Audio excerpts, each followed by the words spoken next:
Jays head coach Tim Murphy, running back Paul Stanton Jr., and tight end Tyler Hamblin. Coach, when you're ready for an opening statement. To say that Penn gave us all we could handle would be a tremendous understatement. We're lucky to get out of here alive, and I think it was just a testament to our kids' will. You know, we talk all the time about expecting adversity, embracing adversity, the twists and turns a game like this will take. Well, when I said that pregame, I had no idea what twists and turns. But again, I got to hand it to our kids. They just kind of willed this thing into the will column. Open it for questions. Coach, Penn hasn't looked this good all year. How much of that do you attribute to this being Coach McElwain's final game? It's obviously hard to quantify what that meant to his players, but to me, it was a tremendous compliment to his leadership and what he's done for this program. They played like an outstanding football team today, and you know, we watched them all year, and they were so close. They were so close. Today, they played like a team that expected to win, a very cohesive, very well-coached team, and as I said, gave us all we could handle and needed more.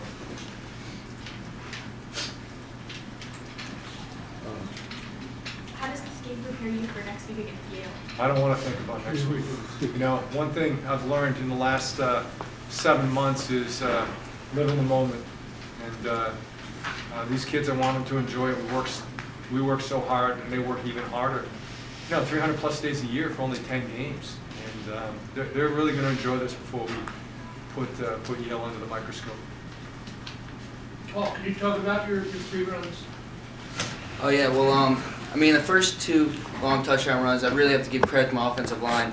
I really didn't even get touched on the first 2. I mean, it was just great all-around team effort. I mean, they were they blocked great all game long. Really owe it up to them.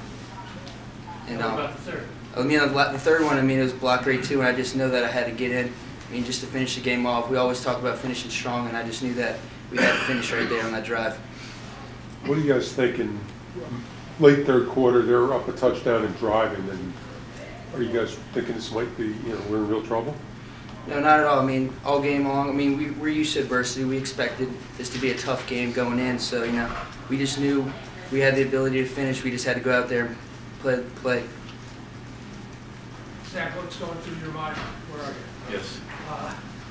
When they came back in the second half, you talked to one on what was happening with the defense?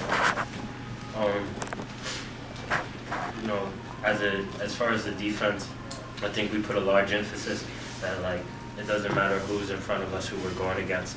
We just got to look deep, dig deep inside ourselves. We didn't even feel like we needed to change the scheme or anything. We knew that this would be a battle, and that if we did what we were supposed to do, we would come out where we were supposed to be. And we did that. Is where you guys are right now pretty much what you figured back in August? Oh, hell no.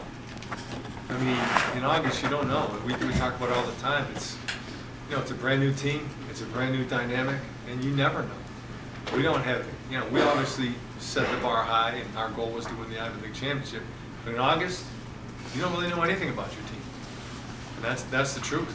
It's what you make of it. And today was what they made of it. What have these guys done in these 9 games to put you in a position to make the game the game? I think a lot of it is guys stepping up.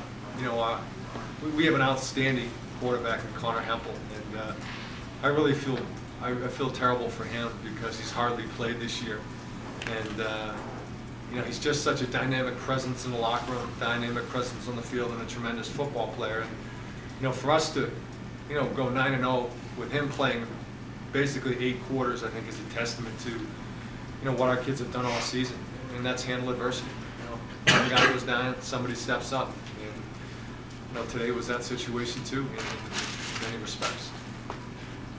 This is only the first time since the second game of the season you've been behind in the second half, so you're not used to this situation. Is that? No, we're not, and that's where you really find out what kind of football team you have.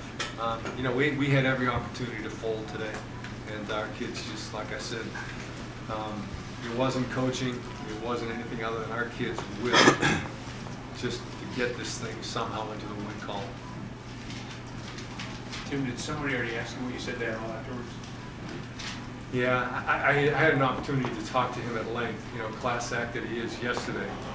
It's hard on game day to say all the things you want to say, but basically what I said to him is, you know, he is the standard by which they'll measure all of the coaches in this league in this era. And what they've done in 2+ decades is absolutely remarkable. His and their body of work is just amazing. And I told him I also like to have a beer with him someday and play golf. Norman, does the win today sort of lessen the pressure for next week, having already clinched a share of the Ivy League title? Not so much. We're a team who knows what our goal is, and we're just going to keep preparing just like we have all season.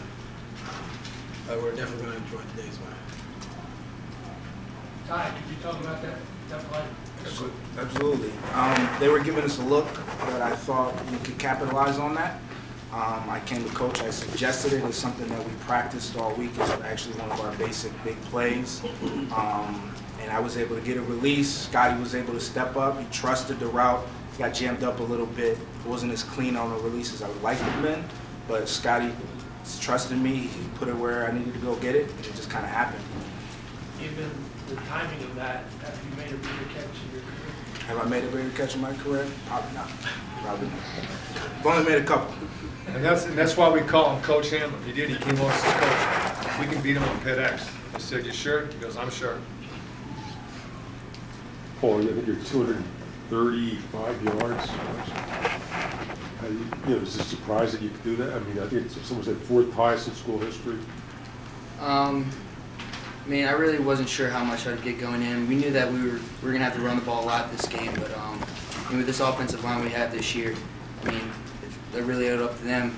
They did a great job blocking all year long, and the holes were really good today. And I mean, I just ran my hardest today, and it happened.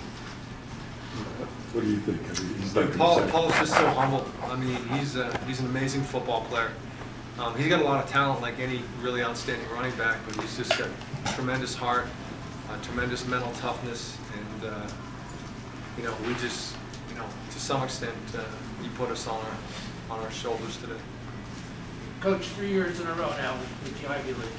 A little bit about what these kids, especially upperclassmen, have done. Well, this group is one play away from having won 4 in a row, which only coaches remember that. But it's a remarkable accomplishment, and it's something you can never take for granted because it's so extraordinarily rare. It's an amazing bunch of kids. And, you know, you get into coaching because you love the game.